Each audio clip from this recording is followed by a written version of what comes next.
Selamat pagi anak-anak sekalian, salam sehat dan tetap semangat belajar.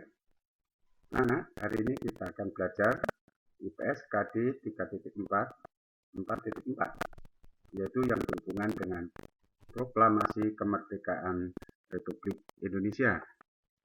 Tujuan pembelajaran hari ini adalah agar kita memahami makna proklamasi kemerdekaan, upaya mempertahankan kemerdekaan, dan upaya mengembangkan kehidupan kebangsaan yang sejahtera.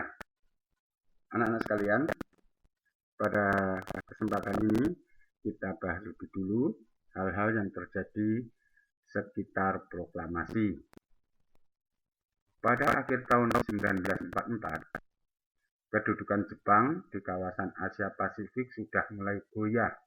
Hal ini karena Jepang kalah perang melawan tentara sekutu yang dipimpin oleh Amerika Serikat.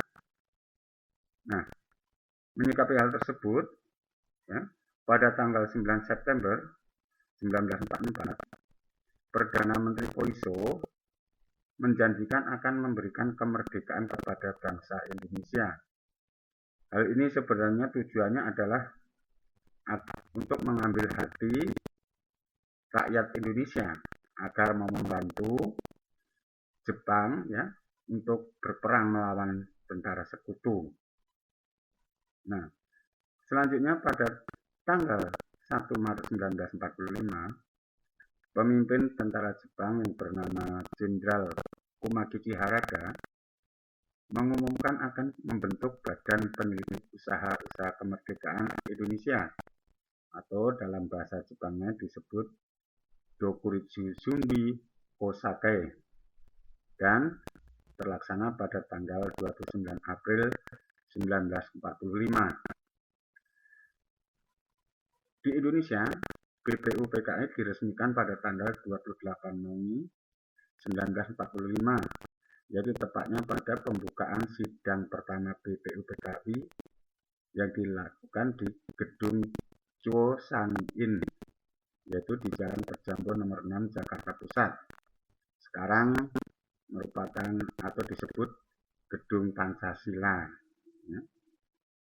Nah, tokoh pada waktu itu yang ditunjuk sebagai ketua BPUPKI adalah KRT Rajiman Weddiodiningrat.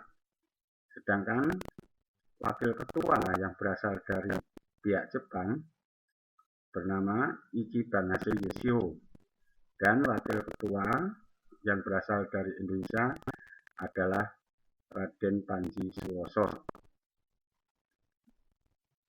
Pada tanggal 7 Agustus 1945, Jepang membubarkan BPUPKI dan diganti dengan pembentukan Panitia Persiapan Kemerdekaan Indonesia, atau disebut Dokuritsu Sumbi Inkai. Nah, tokoh yang ditunjuk sebagai ketua PPKI adalah Insinyur Soekarno, dan wakilnya adalah Dr. Andes Muhammad Hatta.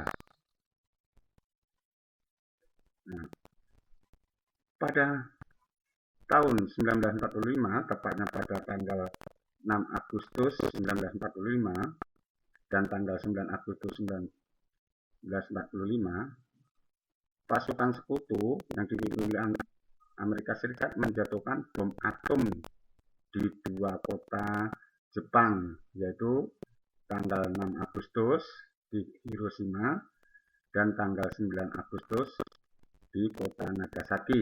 Nah, ini kalau kalian perhatikan, ini adalah salah satu contoh yang kena dampak dari letusan bom atom ya. Ini hanya kena radiasinya saja, itu kulitnya pada melepuh seperti kebakar ya, dan keracunan akhirnya meninggal dunia. Nah, itulah yang menyebabkan Jepang menjadi sangat terdesak ya, karena kondisi di negara ini juga hancur dibom atom oleh Amerika Serikat dan sekutunya. Nah, sehingga pada tanggal 14 Agustus 1945, Jepang menyatakan menyerah tanpa syarat kepada pasukan sekutu. Anak-anak, menyikapi hal tersebut, para tokoh-tokoh muda itu mendesak tokoh tua, yaitu Insinyur Soekarno, Muhammad Hatta, dan lain-lain, untuk segera memproklamasikan kemerdekaan Indonesia. Namun Pak Karno masih belum mau, ya, dengan mempertimbangkan agar tidak terjadi kerusuhan-kerusuhan. Nah, maka tokoh muda akhirnya membawa Insinyur Soekarno dan Dr. Andes Muhammad Hatta ke Rengas Dengklok. Nah, maka peristiwa tersebut dikenal dengan peristiwa Rengas Dengklok yang terjadi pada tanggal 16 Agustus 1945 dini hari, ya, pagi-pagi sekali itu, ya.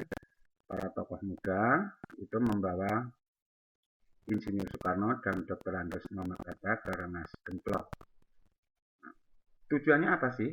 Yaitu agar Insinyur Soekarno dan Dr. Andes Muhammad Hatta tidak terpengaruh oleh Jepang.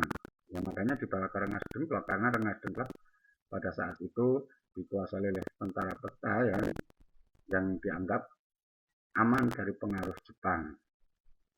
Nah, pada malam harinya, ya, Insinyur Soekarno dan Dr. Andes Muhammad Hatta dijemput kembali ke Jakarta. Ya, dari tokoh tua, golongan tua yang menyebut adalah Mr. Ahmad Subarjo, yang diantar oleh tokoh muda yang bernama Wikana.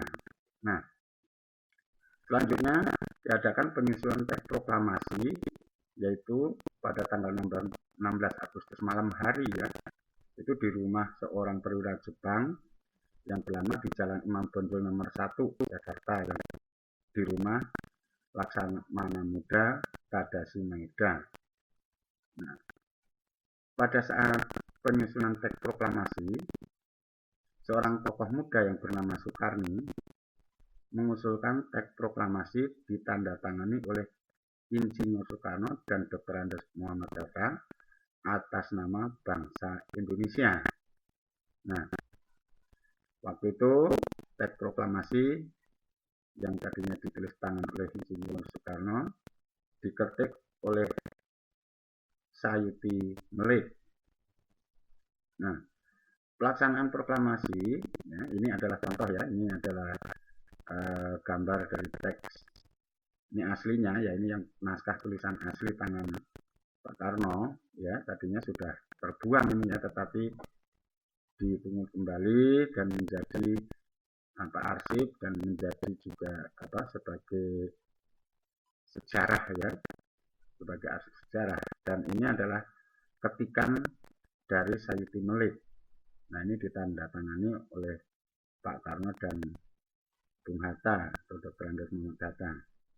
Nah, selanjutnya pelaksanaan pembacaan teks proklamasi itu dibacakan pada pagi harinya, yaitu pada tanggal 17 Agustus 1945, tepatnya pukul 10. Makanya kalau kita memperingati detik-detik proklamasi itu selalu diadakan pada pukul 10 dari Istana Negara, ya. Nah, pembacaan teks proklamasi dibacakan oleh Insinyur Soekarno yang didampingi oleh Dr. Andes Muhammad Hatta. Nah, itu dilaksanakan di rumah Pak Karno, ya, di Jalan Pekanbaran Timur nomor 56 Jakarta. Nah, kalau sekarang nama jalannya diganti menjadi Jalan Proklamasi. Nah, pada saat proklamasi kemerdekaan Indonesia itu, setelah dibacakan teks proklamasi, itu diadakan pengibaran bendera Sang Merah Putih dan juga dinyanyikan lagu Indonesia Raya, ya, lagu Indonesia Raya yang diciptakan oleh Wage Rudolf Supratman. Nah, bendera yang dikibarkan itu dijahit oleh istri Pak Karno yang bernama Ibu Fatmawati, ya. Nah, pengibar bendera pada saat itu adalah, ya, ini Latif, Hindaningrat, dan Suhud. Sebenarnya waktu itu yang diberi tugas itu adalah Suhud itu untuk menyiapkan tiang benderanya, ya. Akhirnya mungkin dalam kondisi masih tegang dan masih penuh dengan ketegangan ya, maka diambillah sebatang bambu dan diikat tali untuk menaikkan atau mengibarkan bendera.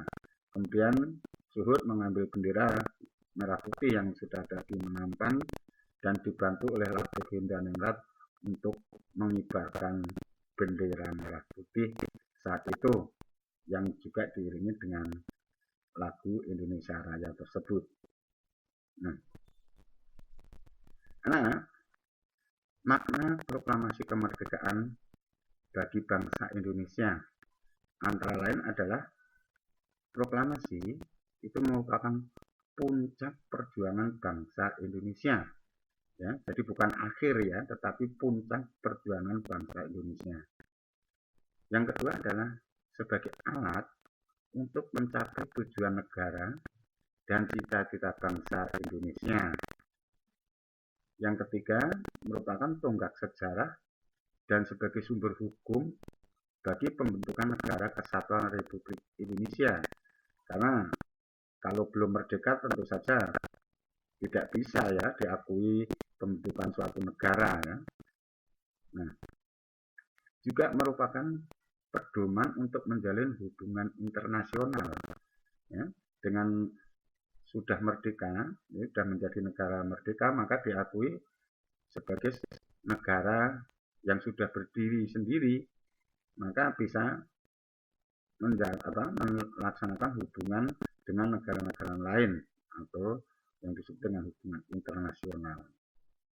Nah, proklamasi kemerdekaan juga menaikkan martabat bangsa Indonesia. Pada waktu dijajah, bangsa Indonesia ini dianggap bangsa yang lemah, ya, yang dapat selalu ditindas oleh para penjajah. Maka setelah proklamasi itu merupakan wujud yang merupakan bukti bahwa bangsa Indonesia itu mampu berdiri sebagai bangsa yang layak diakui oleh dunia ya, dan martabat bangsa Indonesia sejajar dengan bangsa-bangsa lain di seluruh dunia ini yang sudah merdeka. Nah, proklamasi juga merupakan titik awal bangsa Indonesia bebas dari penjajahan bangsa lain dan juga bebas mengatur nasib bangsa sendiri tanpa campur tangan bangsa lain. Kalau waktu dijajah tentu saja nggak bisa ya menentukan nasibnya sendiri, mengatur sendiri semuanya apa-apa serba dipaksa, serba dikuasai oleh kaum penjajah. Nah, kondisi sosial masyarakat Indonesia di masa penjajahan antara lain adalah kehidupan bangsa itu sangat menderita karena hidup miskin. Kenapa? Ya, karena kekayaan rakyat Indonesia selalu diambil oleh kaum penjajah, sehingga kehidupan bangsa Indonesia atau rakyat Indonesia itu benar-benar hidup dalam kemiskinan sehingga hidupnya sangat menderita. Yang kedua adalah adanya diskriminasi ras oleh penjajah, yaitu dibeda-bedakan waktu itu ya. Ada penggolongan-penggolongan, ada kelas bangsawan, ada kelas yang keturunan raja, saudagar kaya. Nah, sedangkan yang rakyat miskin itu tidak diakui atau ditindas terus ya, tidak dianggap oleh kaum penjajah. Sedangkan yang kaum bangsawan tersebut ya karena mereka punya uang dan juga kalau raja-raja punya kekuasaan dan mereka bekerja sama dengan penjajah, maka diakui oleh kaum penjajah. Nah, yang ketiga, rakyat Indonesia tidak mendapat pendidikan sehingga hidupnya dalam kebodohan. Nah, karena bodoh itulah tidak tahu bahwa perkembangan di dunia ini sudah banyak negara-negara yang merdeka. Ya. Maka kalau kalian dulu belajar tentang sejarah pergerakan nasional itu dimulai dari tokoh-tokoh muda yang sudah mendapatkan pendidikan karena mengetahui kondisi di luar negeri ya, di luar Indonesia.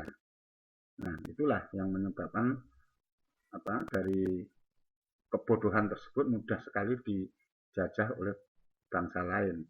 Sehingga kalian sebagai generasi penerus belajarlah lebih rajin agar tidak bodoh. Kalau bodoh, nanti Indonesia dijajah lagi. Kalian sebagai generasi penerus nanti bisa dijajah lagi. Walaupun mungkin bentuk penjajahannya tidak berbentuk seperti zaman dulu dengan perang dan sebagainya, tapi dijajahnya dalam bidang-bidang lain, misalnya dalam bidang ekonomi, dalam bidang ilmu teknologi. Akhirnya kalian sebagai rakyat Indonesia yang sebenarnya Indonesia ini kaya raya, bisa-bisa kalau bodoh bisa dikuasai bangsa lain dan menjadi apa ya, malah bekerja ke orang lain di negara sendiri sebagai pembantu di negara sendiri. Jangan sampai seperti itu. Maka kalian harus lebih rajin belajar agar menjadi manusia-manusia yang pintar dan dapat memperjuangkan Indonesia menjadi lebih maju lagi. Nah, pada saat zaman penjajahan, kebebasan rakyat Indonesia benar-benar dirampas oleh penjajah ya, tidak memiliki hak apapun ya, nggak mau hak bicara nggak bisa, mendapatkan pendidikan nggak bisa, dan hak-hak yang lain juga semuanya serba dibatasi, diatur oleh penjajah. Ya. Nah, kita lihat juga kondisi sosial masyarakat Indonesia di masa awal kemerdekaan. Nah, ketika itu masih situasinya masih kacau ya, maka kondisi politik di Indonesia memang belum stabil ya, pada awal-awal kemerdekaan tersebut. Nah, juga timbul ketegangan dan kekacauan dalam kehidupan masyarakat di Indonesia karena masih bingung ya, karena hal tersebut itu masih adanya sisa-sisa kekuatan Jepang ya. Walaupun Jepang sudah menyerah kepada sekutu, nanti Jepang diwajibkan untuk mempertahankan status quo. Ini maksudnya apa? Maksudnya status quo itu apa? Dikondisikan negara itu masih seperti sebelum perang ya, sebelum Jepang kalah. Jadi seolah-olah Jepang itu masih berkuasa ya, sambil menunggu kedatangan tentara sekutu untuk pengambil alihan kekuasaan dari Jepang tersebut. Nah, juga perekonomian di Indonesia dalam kondisi yang hancur, apalagi dipengaruhi oleh peredaran mata uang waktu itu yang berlaku masih mata uang Jepang ya, karena Indonesia belum memiliki mata uang sendiri, sehingga untuk perekonomian, untuk tukar menukar barang atau pembelian barang juga masih belum bisa, masih kacau semuanya ya. Pasar-pasar juga masih kebingungan ya, sehingga itulah kondisi perekonomian Indonesia saat itu memang benar-benar dalam kondisi terpuruk ya. Demikianlah anak-anak sekitar proklamasi yang perlu kita pahami. Nanti kita akan belajar selanjutnya yaitu untuk usaha-usaha mempertahankan kemerdekaan ya. Sekian, terima kasih dan selamat belajar. Tuhan memberkati.